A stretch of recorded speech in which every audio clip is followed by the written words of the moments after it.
Welcome back, dear friends, to the Crimson Academy's course on Release the Sun by William Sears. In this section, dear friends, we'll be covering Chapter 11, The Tumult in Tabriz. The news of the Bab's arrival at Tabriz caused great excitement. Huge crowds set out to meet him at the gate. They were eager to extend their welcome to him. The officials into whose custody the Bab had been delivered refused to allow the people to draw near and receive his blessing. One youth, however, was unable to restrain himself. He ran through the gate of the city, past the officials, and rushed out over a mile towards the Bab. He approached the horsemen who were riding in advance and joyously welcomed them. "You are the companions of my beloved one," he cried. "I cherish you as the apple of my eye." They granted him permission to meet the Bab.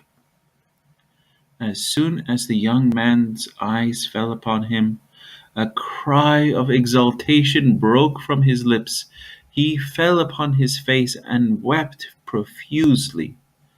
The Bab dismounted, put his arms about the young man, and embraced him. Of all the believers of Tabriz, that youth alone on that day succeeded in reaching the Bab and being blessed by his hand. All of the others had to content themselves with seeing him from afar. A mere glimpse had to satisfy their longing.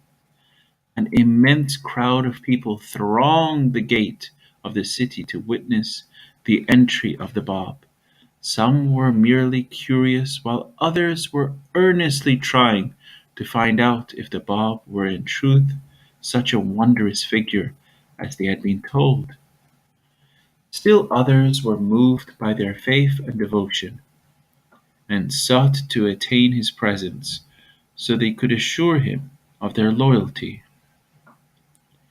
As he walked along the streets, the cries of welcome rang out on every side.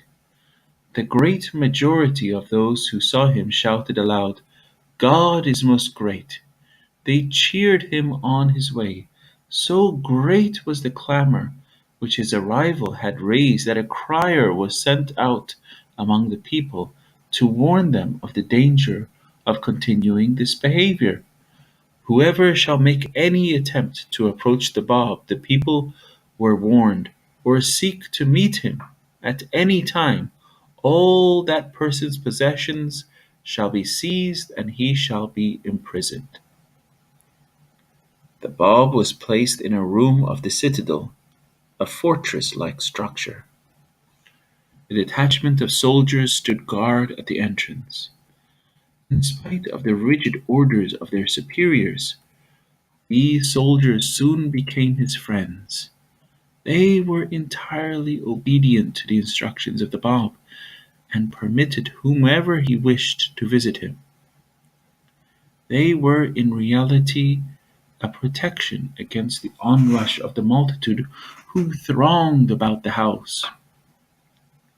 The Bab said, but they were powerless to prevent those whom he desired to meet from attaining his presence. This same detachment of soldiers who now guarded and protected him would in a future day and in a mysterious manner be chosen to discharge the volley that would cause his death, but only after another squadron of soldiers would find themselves powerless to kill him, a thing described by the historian Nicholas as unique in the annals of the history of humanity. One day, shortly after the Bab's arrival in Tabriz, one of his devoted followers named Ali Asghar went to see him. Ali Asghar was warned by his friends not to go.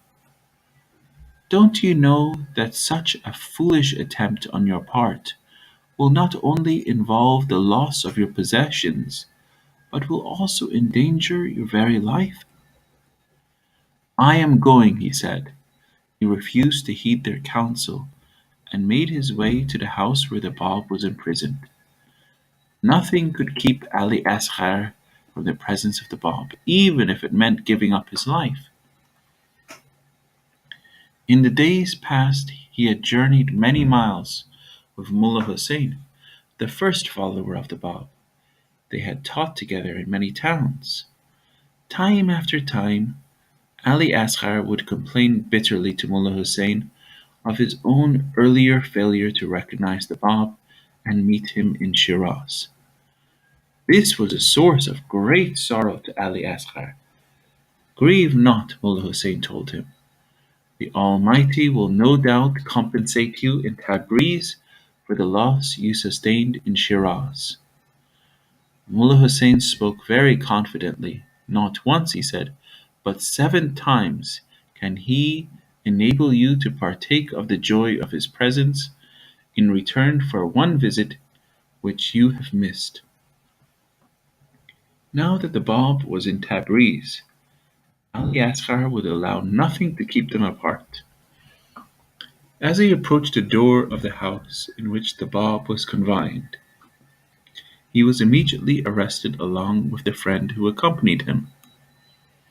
A command was sent from the Bab to the guards: "Suffer these visitors to enter inasmuch as I myself have invited them to meet me." This message silenced the guards at once. Ali Asghar and his friends were ushered into the Bab's presence. He greeted them affectionately and made them welcome. He gave them many instructions to carry out. He assured them that whenever they wished to visit him, no one would bar their way. Ali Asghar said, "Several times I ventured to visit the Bab so that I might ask questions about the work with which he had entrusted me. Not once did I encounter any opposition on the part of those who were guarding the entrance to his house." I had forgotten the words which Mullah Hussein had spoken to me until the time of my last visit to the Bab. How great was my surprise when, on my 7th visit, I heard him speak these words: "Praise be to God who has enabled you to complete the number of your visits and who has extended to you his loving protection." An eyewitness has related the following: During the first 10 days of the Bab's imprisonment in Tabriz, no one knew what would befall him next. The wildest rumors were circulating about the city. One day I asked him whether he would be kept in Tabriz or whether he would be transferred to still another place. He answered me, saying, "For a period of no less than 9 months we shall remain confined in Maku. From thence we shall be transferred to Shihriq." 5 days after the Bab had uttered this prediction, orders were issued to transfer him and me to the castle of Maku and to deliver us into the custody of the warden Ali Khan.